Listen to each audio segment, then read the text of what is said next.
we took a look at the BetaFPV Pavo20 and Pavo25, and these things flew amazingly well. Now they're back again with a larger and more powerful center whoop, this time in the Pavo35, and this one is set to carry a full-size action camera. So let's open this one up and see if those claims are true. Okay, so here it is, the Pavo35, and straight away you can tell that this thing here is significantly bigger and heavier than the previous Pavo series drones. So let's open this up and see what you get. All right, straight away you have a foam here, and we have some spare propellers on here, which is a really cool touch. So you have a spare and some already included on the drone. Then you have the LED strip. So this is pretty cool. We saw this on the actual Pavo20 drone, and these things are a nice touch and very good if you're gonna race outdoors. So we're gonna install this on the drone as well and see how that works out. Next, you have some hardware here. It looks like you have an action camera mount as well as a FPV camera mount as well on this. Next, we have a harness here. This is the harness for your VTX. This one here is made specifically for the DJI-O3 air unit, and we'll be using this today to connect our VTX to the flight controller of this drone. And here it is, your Pavo35, and this thing looks very beefy, guys. This thing is significantly bigger, obviously, than the Pavo20 and 25. We'll take a look at this in greater detail in a moment. Besides, at the bottom here, you have a schematics for your actual flight controller, ESC, and some specifications here for the frame itself, the Pavo25 frame, and how to actually get this thing here going. Okay, so here it is, the Pavo35, and you can tell that this thing here is significantly bigger than the Pavo25 V1 and the Pavo20. This thing is really, really huge, guys. But this bigger size allows it to carry a lot more payload and have longer flight times. So let's take a look and see how much this thing here actually weighs. Okay. And as you can see, 229 grams, so it is not the lightest thing out here. And this is without the action cam, without the FPV camera, without the VTX, and without the battery. So there's a very good chance this thing is gonna be above 250 grams. Having said that, if you are gonna use a 3.5-inch drone for a cinematic flight, there's a high chance you're on a paid gig, and 250 grams isn't gonna be a factor in your line of work.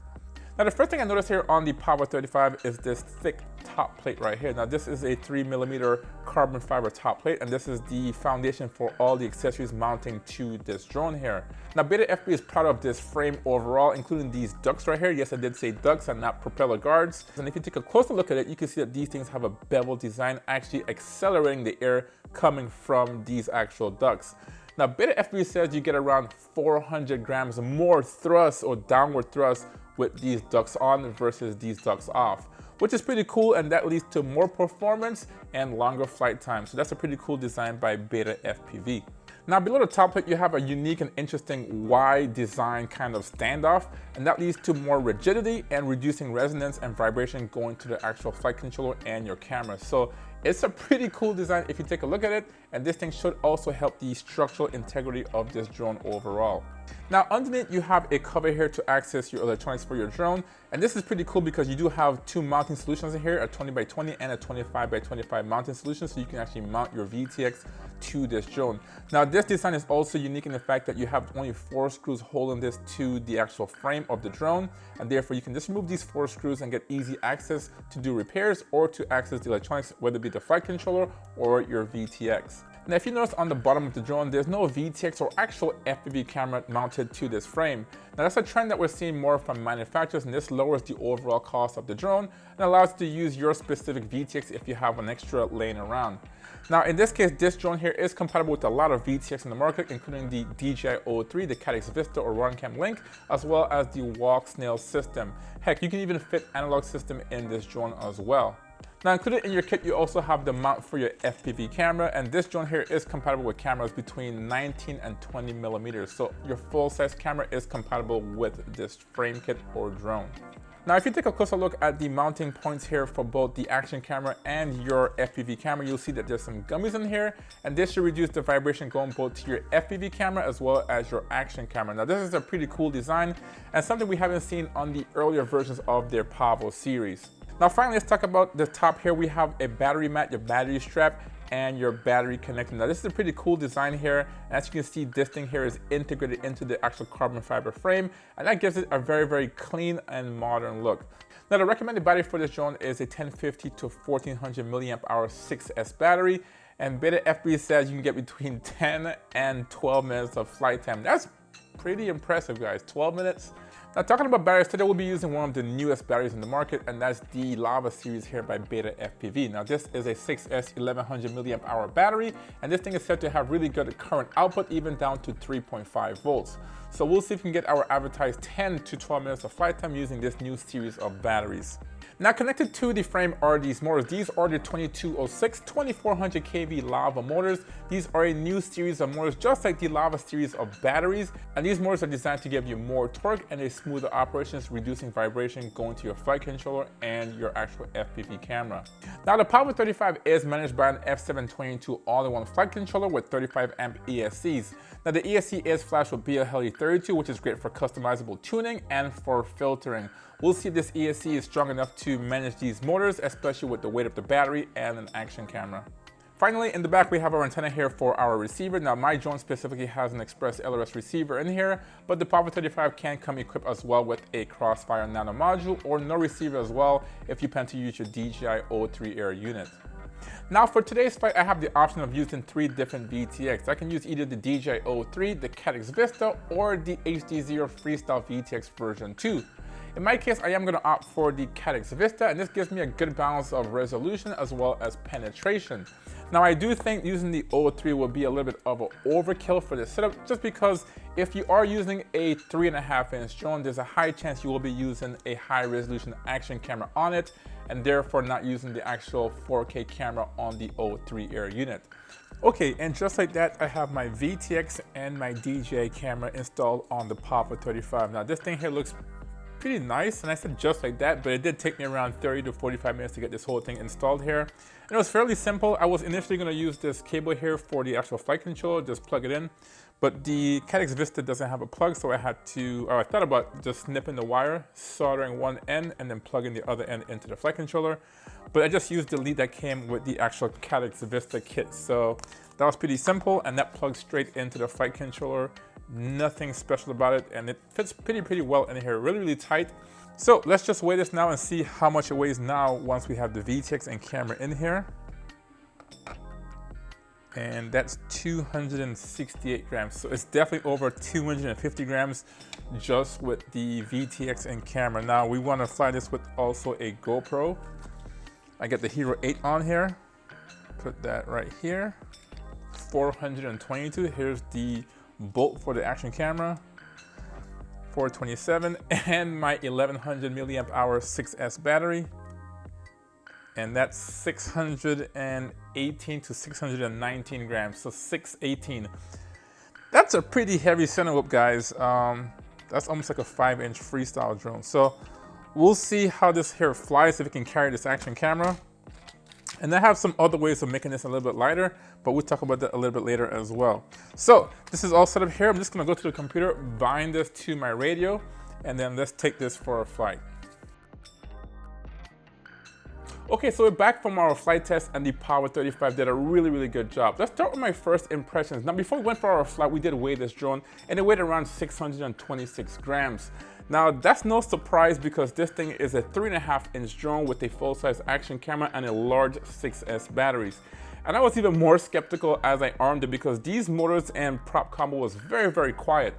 But as I increased the throttle, this thing came alive and took off pretty easily. Now, this drone here does displace a lot of air, guys. I even flew it indoors, and there was a lot of stuff being blown around in the room.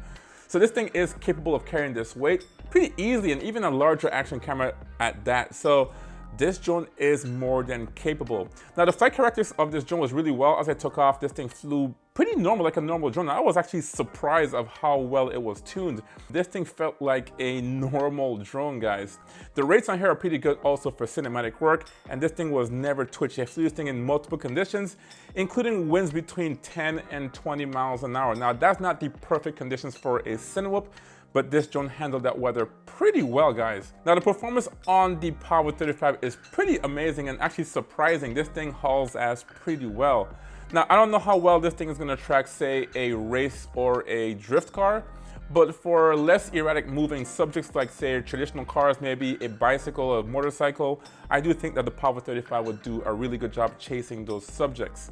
As far as smoothness of flight, I was kind of blown away, guys. Now I think that's a combination of the design of the drone being a pusher configuration, the tune on here, as well as the little dampers on the action camera and FPV camera. This thing delivered a pretty smooth and vibration-free footage going to my goggles. Now in subsequent flights, I did fly this drone without the action camera, and it did deliver even more performance. It was faster, more responsive, and you can do simple acro maneuvers with this drone. Now, on the side note, this thing did give me a little bit more jerky and more wobbles without the action camera. So I do think that BetaFPV did tune this drone for the extra weight of a full-size action camera. Overall, the tune on this drone is really well, and the flight characteristics is perfect for a drone of this size and what it was designed for. Now let's talk battery life on the Pavo35. Now I did all my testing with these new Lava series of batteries by BetaFPV. This is the 6S1100 series batteries, and this delivered between 6 and 7 minutes of flight time with a full-size action camera. I had really good performances and never wanted to have any kind of a sagging throughout my entire flight, even down to the minimum voltage. Now, having said that, these batteries do drop off pretty aggressively, guys. What I mean by that is if you're flying and you see the low voltage, say 3.5 volts, and you're gonna come back to land, these things drop off really fast. I had somewhere between 20 and 25 seconds before the drone kind of fell out of the sky or could no longer hover in the skies. And that is somewhat expected because the engineers at BetaFPV did provide a graph showing the current and electricity flow of these batteries. And as you can see at the end, it kind of just drops off immediately. So if you're flying this drone away from you, and you do get that low battery voltage warning, I do suggest you look for a landing site, land the drone, and therefore just retrieve the drone that way.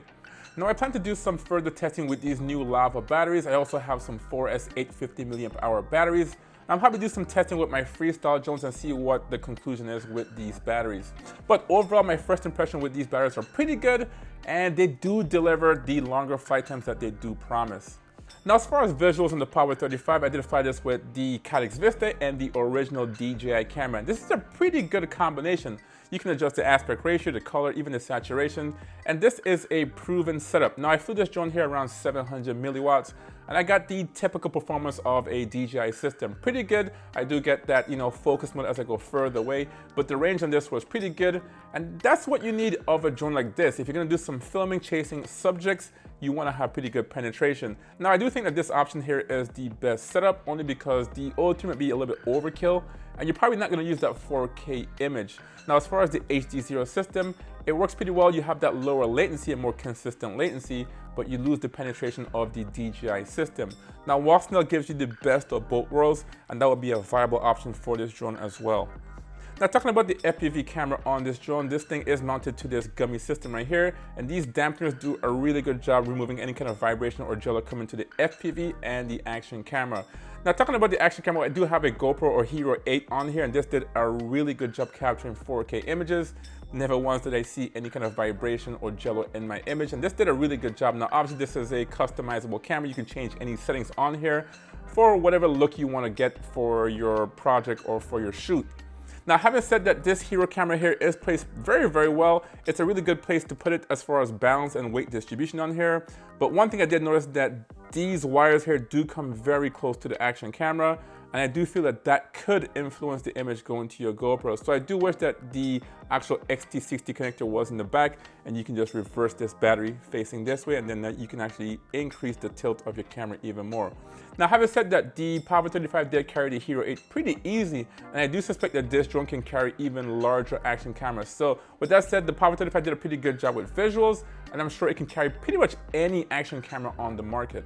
Okay, finally, let's talk about the aesthetics and durability of the Pavo35. Now, I had multiple crashes with this drone, some more violent than the other, and I don't have any issues with the durability of this drone. Never once did I have any crocked ducts on here. This thing looks pretty good.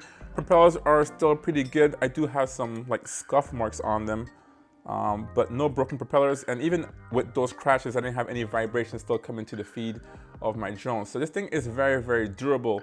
Now, in the event that you do or were to crack a duct, BetaFPV does provide you with the frame kit here for the Pavo35. This thing here is pretty good, very affordable, and really easy to assemble. I'll leave links to these down below. Now, as far as the aesthetics of the Pavo35, what can I say? I think it's a really beautiful drone, very simple, modern, elegant design, and it takes a lot of cues, especially from the Pavo 20, as you can see right here. And this is a big departure of the V1 version of the Pavo35. So this looks a lot different, more modern, and it's actually a lot lighter than the other 3.5-inch Cinewhoops on the market. So they did a really good job with the design, and the LED strip on here makes it even better, guys. So really nice design by BetaFPV, and it's a really functional yet elegant design. Okay, so overall, what do I think about the Pavo35? Now, I do think this is a pretty capable Cinewhoop, delivering smooth cinematic 4K images. This thing isn't easily affected by winds between 10 and 20 miles an hour, and can track even fast-moving objects like bikes and even cars. Now, if your object on purpose is to capture images with an external action camera, this will be the perfect drone for you. Now, if you're looking for a smaller drone, maybe one that you can fly indoors, I have two right here. I have the Pavo20 and the Pavo25. Now, these are capable indoor drones, and they also deliver smooth cinematic 4K images. I've done full reviews on these, and I'll leave them linked right here. So, thanks for watching, and I will see you in the next one. Peace. Great.